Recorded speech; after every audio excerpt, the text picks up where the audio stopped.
Story title వచ్చేసి పాత గడియారం. నీ విలువ ఎక్కడో తెలుసా? ఒక పాత గడియారం నేర్పిన జీవిత సత్యం. స్టోరీ పూర్తిగా వినండి, వీడియో ఎండింగ్ దాకా చూడండి. మీ లైఫ్ లో ఒక మార్పు అనేది వస్తుంది.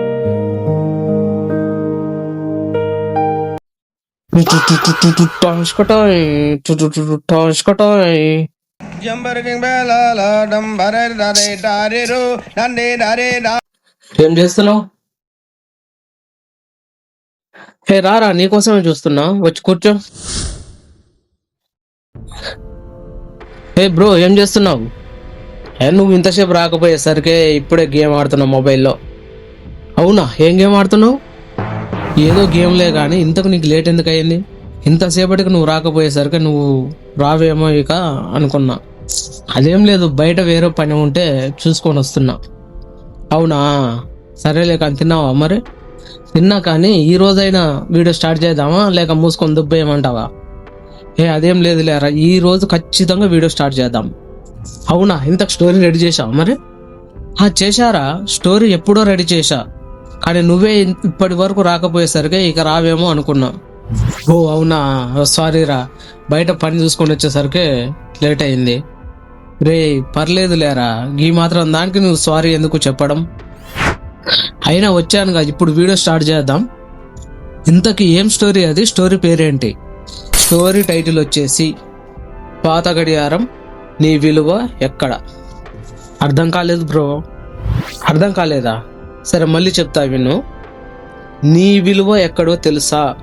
ఒక పాత గడియారం నేర్పిన జీవిత సత్యం. టైటిల్ బాగుంది బ్రో, అద్దిరిపోయింది. పూర్తి స్టోరీ ఇంకా బాగుంటుంది. స్టోరీ అర్థం కావాలంటే, మీ జీవితంలో ఒక మార్పు అనేది రావాలంటే, నువ్వైనా మీరైనా ఈ వీడియో పూర్తిగా చూడండి, ఈ స్టోరీ ఎండింగ్ వరకు వినండి. ఓకే, నీ వీడియో పూర్తిగా చూడడానికి, వీడియోలోని స్టోరీ పూర్తిగా వినడానికి నేను రెడీ, అండ్ మన ఆడియన్స్ కూడా రెడీ. నువ్వు స్టార్ట్ చేయి బ్రో, ఇక లాగ్ లేకుండా స్టార్ట్ చేయి వీడియో స్టోరీ. స్టోరీ టైటిల్ వచ్చేసి పాత గడియారం, నీ విలువ ఎక్కడో తెలుసా? ఒక పాత గడియారం నేర్పిన జీవిత సత్యం. స్టోరీ పూర్తిగా వినండి, వీడియో ఎండింగ్ దాకా చూడండి. మీ లైఫ్లో ఒక మార్పు అనేది వస్తుంది. Let's the start video.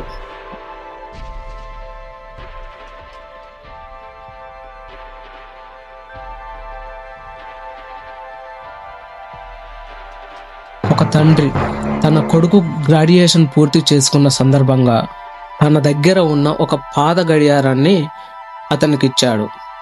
ఆ గడియారం దాదాపు 200 ఏళ్ల నాటిది. తండ్రి కొడుకుతో ఇలా అన్నాడు, నాయనా, నీకు ఇది ఇచ్చే ముందు దీని విలువ ఏంటో నువ్వు తెలుసుకోవాలని కోరుకుంటున్నా. ముందుగా నువ్వు ఈ వాచ్ని తీసుకొని పక్కనే ఉన్న షాపు దగ్గరకు వెళ్ళి, నేను దీన్ని అమ్మాలనుకుంటున్నా అని చెప్పు. వారు ఎంత ఇస్తారో కనుక్కో.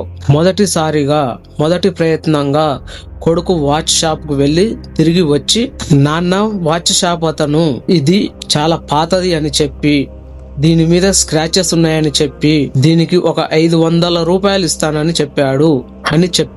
నెక్స్ట్ టైం అంటే రెండవసారిగా అప్పుడు తండ్రి, సరే ఈ వాచ్ని తీసుకొని పక్కనే ఉన్న పాత ఇనుప సామాన్ దగ్గరికి తీసుకొని వెళ్ళు అని చెప్పాడు. అక్కడికి వెళ్ళి అడుగు అని అన్నాడు. కొడుకు మళ్ళీ పాత ఇనుప సామాన్ షాప్ దగ్గరికి వెళ్ళి వచ్చి, నానా, ఇది పనికిరాని తుప్పు పట్టిన వస్తువు అని చెప్పి ఆ షాప్ అతను ఒక 50 రూపాయలు ఇస్తానన్నాడు అని చెప్పాడు. మూడవ ప్రయత్నంగా, సరే నాయనా, ఈ వాచ్ని సిటీలో ఉన్న మ్యూజియానికి తీసుకెళ్లి అక్కడ అడుగు అని తండ్రి కొడుకుతో చెప్పాడు. కొడుకు మ్యూజియానికి వెళ్ళి వచ్చాడు. అతని కళ్ళలో ఒక మెరుపు కనిపించింది. పరుగున తండ్రి దగ్గరకు వచ్చి, నానా, నువ్వు చెప్పితే నమ్మవు, మ్యూజియం క్యూరేటర్ దీనిని చూడగానే ఎవ్వెరపోయాడు. ఇది పాతకాలపు పురాతన వస్తువు అని, దీని విలువ ఒక 10 లక్షలు ఉంటుందని కొడుకు తండ్రితో చెప్పాడు. ఇక స్టోరీలో మెసేజ్ ఏంటో తెలుసా? అప్పుడు తండ్రి కొడుకు భుజంపై చెయ్యి వేసి ఇలా చెప్పాడు, చూసావా నాయనా, సరి అయిన చోట ఉంటేనే నీ విలువ ఏంటో తెలుస్తుంది. నిన్ను తక్కువగా చూసే చోట, నీకు విలువ లేని చోట, నీకు ఎవ్వరు విలువ ఇవ్వని మనుషుల మధ్య ఉండి బాధపడకు. నీ విలువ తెలియని వారు నిన్ను తక్కువ చేయవచ్చు, కానీ దాని అర్థం నీవు విలువ లేని వాడివని కాదు.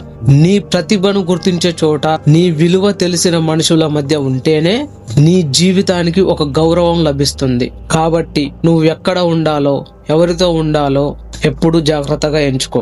ఓకే ఫ్రెండ్స్, ఈ స్టోరీ ఎలా ఉందో మీరు నచ్చితే కామెంట్ చేయండి. స్టోరీ నచ్చిందా నచ్చలేదా, మన మ్యాంగో బ్రో తో మన కాన్వర్సేషన్ బాగుందా బాగాలేదా అనేది కామెంట్ లో చెప్పండి. ఎందుకంటే ఛానల్ మాత్రం సబ్స్క్రైబ్ చేసుకోండి, వీడియో మాత్రం లైక్ చేయండి, ఛానల్ సబ్స్క్రైబ్ చేసుకోండి. స్టోరీ ఎలా ఉంది అనేది కామెంట్ లో తెలపండి. Okay, bye friends.